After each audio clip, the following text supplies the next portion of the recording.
প্রথম অংশে থাকে প্রশংসা, আপনি সদরঘাটের কামান, মস্তানের জামান, আপনার চরিত্র ফুলের মতো পবিত্র, নামাজ পড়েন একত্র, হ্যাঁ, হাজার প্রশংসা দিয়ে ভাসাইয়ে দেওয়া।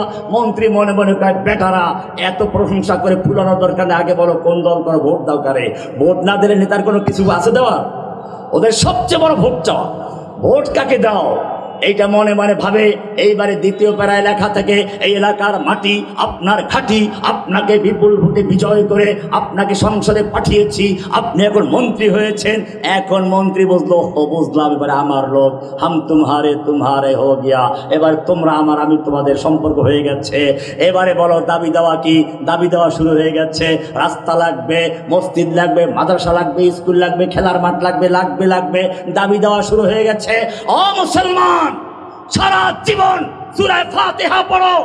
সূরা ফাতিহা হাদিয়াতুম মিনাল্লাহ, আল্লাহর পক্ষ থেকে উপহার। কোন মুসলিম পরিবারে যদি জন্ম হয়ে থাকে, সেই ব্যক্তি সূরা ফাতিহা মুখস্থ করার জন্য কারো ধারস্থ দেয় না, অটোমেটিক আল্লাহ রাব্বুল আলামিন সূরা ফাতিহা মুখস্থ করাই দেন।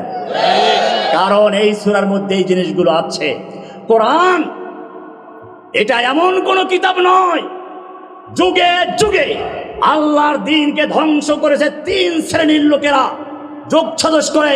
একদল শাসক, আর এক দল হচ্ছে শাসকদের পাঁচ চাটা গোলাম যাজক, এক শ্রেণীর যাজক। আর এক দল হচ্ছে ব্যবসায়ী, ধনী শ্রেণীর লোকেরা।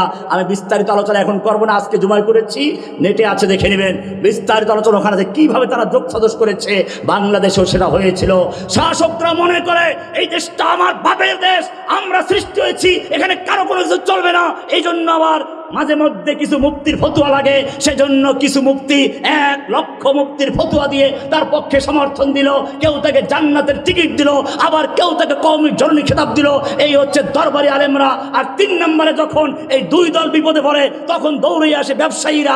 আপনারা দেখেছেন চীন মন্ত্রী সম্মেলন হয়েছিল, ওখানে ব্যবসায়ীরা গিয়ে তখন তাকে বলেছিল, বারবার দরকার আপনার সরকার। এইরকম 3টা দল একাত্র হয়ে যুগে যুগে নিজেদেরকে বলেছে অভিজাত শ্রেণী, এলিট শ্রেণী, আর বাকি আপনারা সব হলাম সাধারণ জনগণ। সাধারণ, আপনারা সাধারণ, ওনারা এলিট। কোরআন এই সমস্ত এলিট, কোরআন অভিজাত্য ধ্বংস করে দিয়ে, লাঠি মেরে চুরমার করে দিয়ে কোরআন বলছে, ইন্না খালাকনাকুম মিন যাকারিন ওয়া উনসা ওয়া জাআলনাকুম শুউবান ওয়া কাবাইলা লিতাআরাফু। আমি সব জাত পাত বর্ণ ধর্ম এসব তোমাদের যত বংশ গৌরব ধনী দরিদ্র এই সব উৎখাত করে আমি তোমাদেরকে সব সমান করে দিয়েছি। হ্যাঁ, আমার কাছে একটা অভিজাত্য আছে, তা হচ্ছে ইন্না আকরামাকুম ইনদাল্লাহি আতকাকুম। তোমাদের মধ্যে সবচেয়ে বড় মুত্তাকি যে, সে আল্লাহর কাছে বড় পরহেজগার, যে সে আল্লাহর কাছে বেশি সম্মানিত, সে অভিজাত্যর অধিকার রাখে। কোরআন এজন্য যাতে করে পুবদের মতো, ব্রাহ্মণদের মতো কোরআনকে কুক্ষিগত করতে না পারে। ব্রাহ্মণ ছাড়া কেউ ধরতে পারবে না। ইহুদিরা তাদের সুন্দুকে ঢুকিয়ে রাখতো লৌহকে। আল্লাহ রাব্বুল আলামিন কোরআন দিলেন, কাগজে দেন নাই যাতে করে কাগজ নষ্ট হয়ে যায়, পাথরে দেন নাই ধুলাবালু পড়ে যাবে, কাঠের টুকরা লিখে দেন নাই নষ্ট হয়ে যাবে। আল্লাহ রাব্বুল আলামিন কোরআনকে হেফাজত করার দায়িত্ব নিয়েছেন। ইন্না নাহনু নাযালনা যিকরা ওয়া ইন্না লাহু লাহাফিজুন। আমি কোরআন নাযিল করেছি, কিয়ামত পর্যন্ত কোরআনকে আমি হেফাজত করব।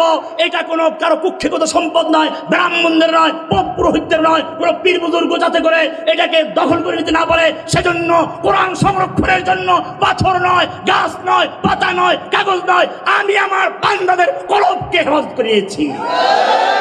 ইন্না নাহনু নাযালনা যিকরা ওয়া ইন্না লাহু লাহাফিজুন।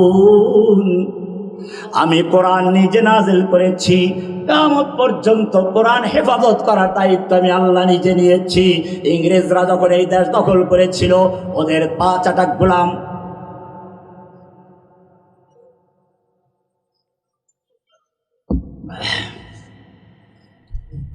দরবারি মৌলবীদেরকে জিজ্ঞেস করলো,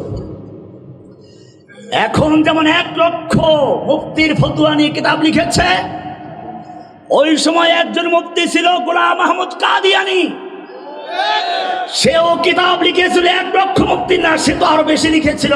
সে বলছে, আমি ইংরেজদের পক্ষে যত কিতাব লিখেছি, সেই কিতাবগুলো বহন করতে গেলে 50টা উটের প্রয়োজন। কত বড় দালালি করেছে! এই লোকটা দালালি করলো।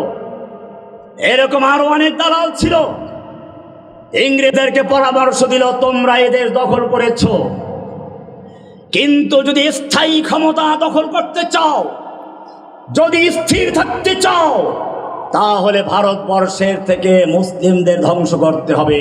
আর মুসলিমদের ধ্বংস করতে হলে তাদের আলেমদেরকে ধ্বংস করতে হবে।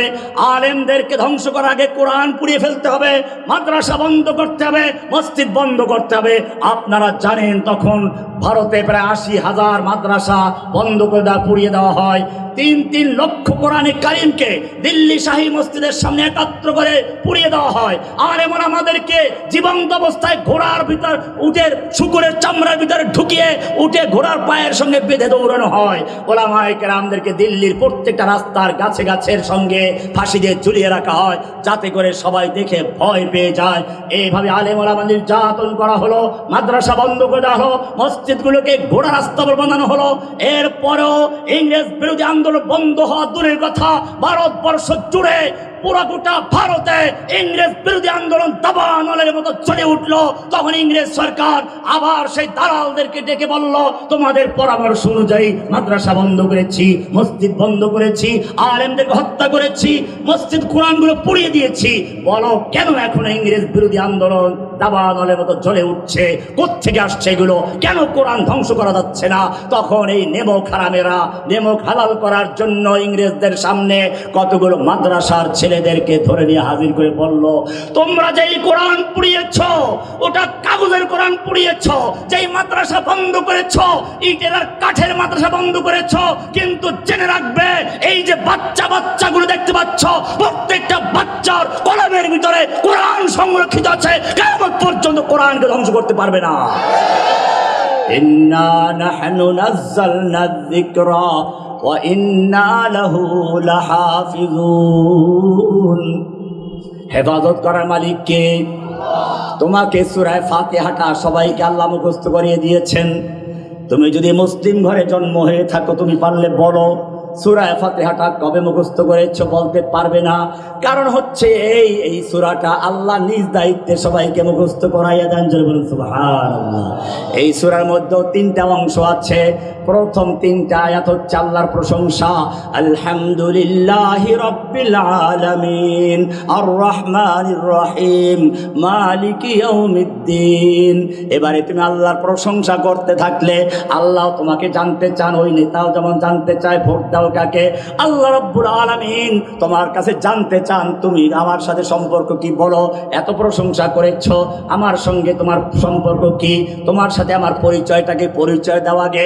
এইবারে বান্দা বলছে ইয়াকা নাবুদু ওয়া ইয়াকা নাস্তাঈন। ও রব্বুল আলামিন, আমার পরিচয় হচ্ছে ইয়াকা নাবুদু, আমি কেবলমাত্র শুধুমাত্র তোমারই গোলামি করি। আমি হচ্ছি তোমার আব্দ, তুমি আমার রব, আমি তোমার আব্দ। আমার কাজ হচ্ছে তোমার গোলাম, আর তুমি হচ্ছে আমার মালিক। গোলাম আর মালিকের সম্পর্ক। আমরা কার গোলাম? না খাজা বাবার গোলাম, গাজা বাবার গোলাম, ল্যাংটা বাবার গোলাম, আট্টসি বাবার গোলাম, মাইজ ভান্ডারি বাবার গোলাম। কোরআন পরিষ্কার বলে দিয়েছে, যদি মুসলিম হও ইয়াকা নাবুদু, ইয়াকা আগে নাবুদু পরে, কেবলমাত্র শুধুমাত্র তোমারই গোলামি করি, অন্য কারো গোলাম নই। ইয়াকা নাবুদু। এবারে বলছে তাহলে আর কি চাও? ওয়া ইয়াকা নাস্তাঈন, তোমার কাছে সাহায্য চাই, অন্য কারো গোলাম তো তোমার। আমি কোনো মাজারের কাছে প্রার্থনা করি না। ও মুসলমান, যারা আল্লাহর জন্য সেজদা করা ইবাদত, আল্লাহর কাছে প্রার্থনা করা ইবাদত, আল্লাহর নামে মান্যত করা যদি ইবাদত হয়, আল্লাহর নামে পশু জবাই করা, কোরবানি করা যদি ইবাদত হয়, সেই মানুষটা যখন গিয়ে আল্লাহকে বাদ দিয়ে কোনো মাজারে সেজদা করে, তখন কার ইবাদত করছে? কোনো পীরের পায়ে সেজদা করলে কার ইবাদত করলো? আল্লাহর কাছে মান্যত করলে আল্লাহর ইবাদত হয়, মাজারের নামে মান্যত করলে কার ইবাদত হয়? ও মুসলমান, আল্লাহর নামে যদি কোন দান খয়রাত করো, আল্লাহর ইবাদত হয়। মাজারে গিয়ে টাকা পয়সা দান করলে কার ইবাদত করছো? ইয়াকা নাবুদু ওয়া ইয়াকা নাস্তাঈন। আব্দ, আমরা গোলাম কার?